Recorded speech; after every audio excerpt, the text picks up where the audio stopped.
Welcome back, everyone. It's good to see you guys. And I just want to say I appreciate you guys being here just for a couple minutes of your day. I appreciate it. I appreciate you. Now we are going to do Wheel of Time, Book 5, The Fires of Heaven book review. Now, it's been a hot minute since I've actually read Wheel of Time, and it's been like a couple months actually, maybe more. I don't know. It's been a hot minute since I read The Shadow Rising. The Shadow Rising kind of left me with a weird feeling. So in my head, going into Fires of Heaven, I also kind of had those expectations. I didn't like stack them really high, but Fires of Heaven was pretty good.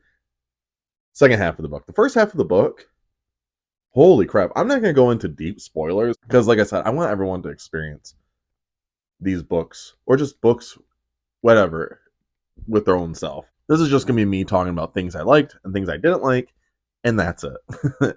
Because I like to obviously talk about things. Anyways, I am getting so off topic. So the first thing is I want to talk about. I swear it makes me so mad that I just it drives me nuts that like every time I read these books, I keep expecting something different. But the way that Robert Jordan writes like these girls, dude, what like are they why are they so miserable and mean? Like, holy crap. The whole time I'm reading this, I was just like Egwene drives me up the wall. She is so rude and mean to poor Rand. Like Rand literally could just give her like blankets and pillows or food. He would give her anything and she'd just be so mad. Crosses her arms and be like, "You wool headed." And I'm like, dude, what is wrong with you? Like, is there something going on with you that just like these like he just writes these girls that are just always so mean? I'm like, bro, like this is like Rand's like the main character of this story. He is the Dragon Reborn, and usually when I read books like regular books that have main characters like that, people are kind of scared of them, or they're not rude. Like Egwene is so rude, and then you got like Avienda that's also doing the same thing, and that also just makes it harder for me to get into this book and enjoy these characters. I'm like 50-50 of Avienda, but then I kept reading this book and it just made me dislike her more. Egwene has always been my least favorite. Maybe that's a hot take, but Egwene just makes me so mad. She literally does nothing, and all she does is complain. I'm just like, bro, I'm not in there for that. And then you got you got those guys. You got their little POV, but then you got one of my favorite characters isn't even in the book. Perrin's not in it, and the whole time I'm like, where is Perrin? Like Perrin was a dog in the last book. Like he was a dog, and I was like, dang, I can't wait to see what happens and I still have no idea what's happening with Perrin. And I was just so mad. I'm like, dude, where is Perrin? I just want to see my favorite character. But this book also made me like Rand a lot more. It's just there's a lot of moments in this book where I'm like, dude, Rand has that dog in him. And when I mean dog, it means that you're just gonna do something that a lot of people don't do. Like for one, I had some mad respect. So what Jordan did is throughout the rest of these books, always had Moraine and Rand just bicker, or just like she always talks down to Rand.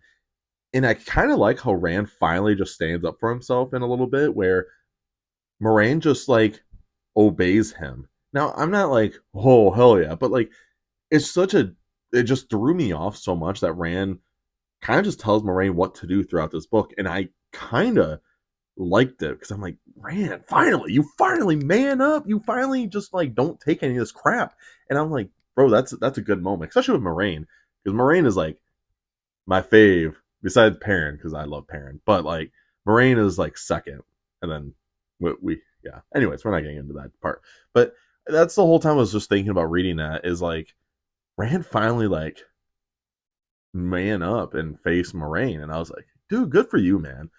But like there was other parts in this book where I'm just like, oh my gosh. Like I said, the first half of this book is kind of slow. You learn more about the Aiel.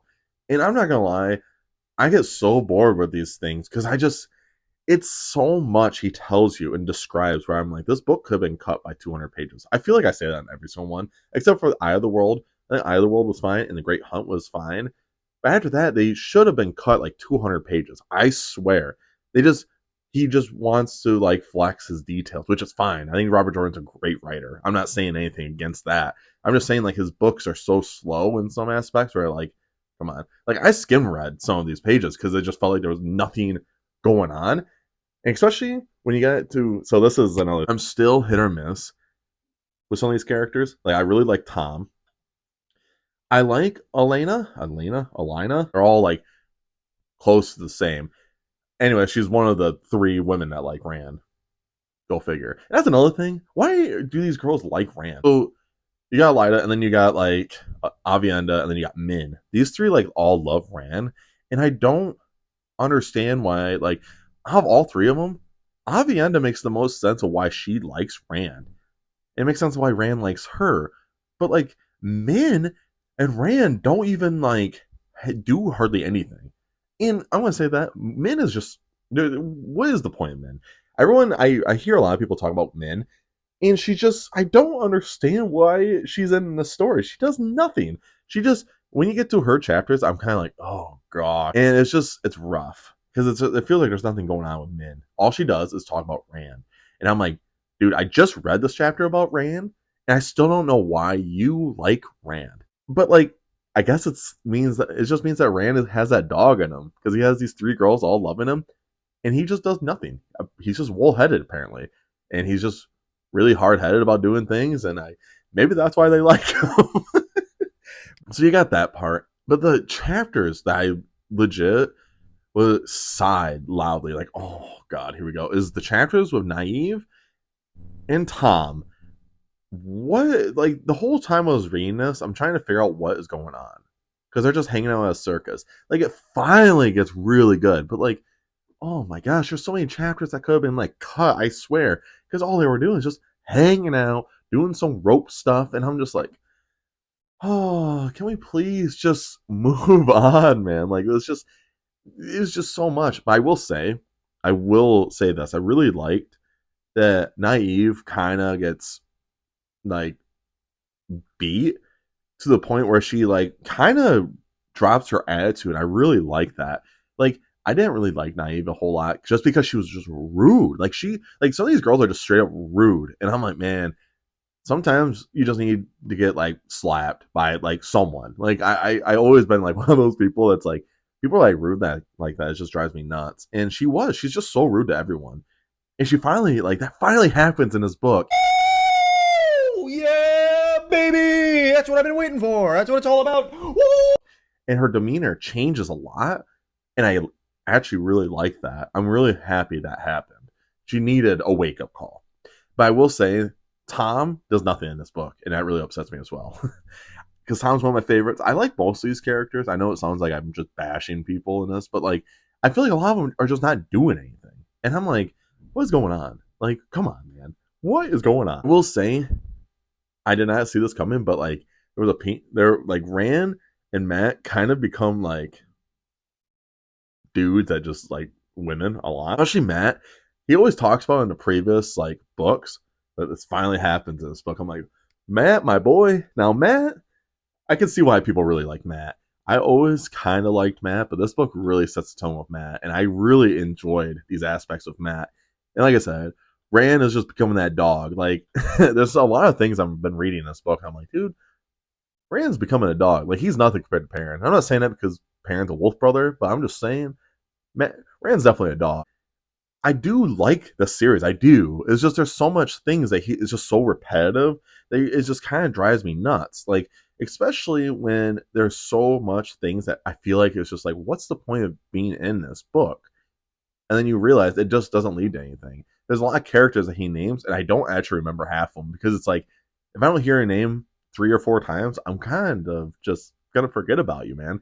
And I feel bad because I want to experience all this like magic stuff that happens in these books, and I could see why people like it, but at the same time, I just sit there and just constantly see the same things, and that's why I took a break from reading this, and I'm glad I did because I am excited to keep reading, and I'm going back to every other month reading these. But so far, I was hoping this would be the best book, but The Great Hunt's still the best book. This is way better than Shadow Rising, I feel, but not by much.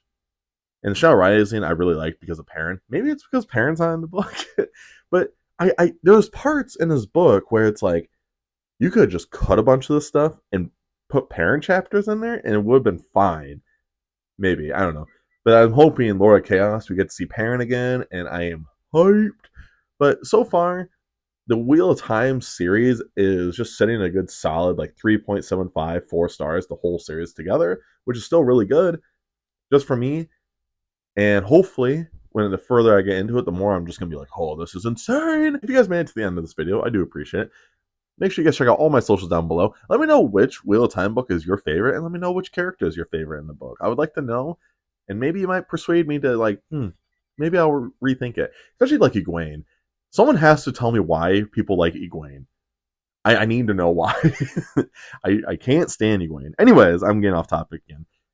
And make sure you guys stay safe, stay hungry, and tell someone you love them. I'll see you guys in the next video. See ya.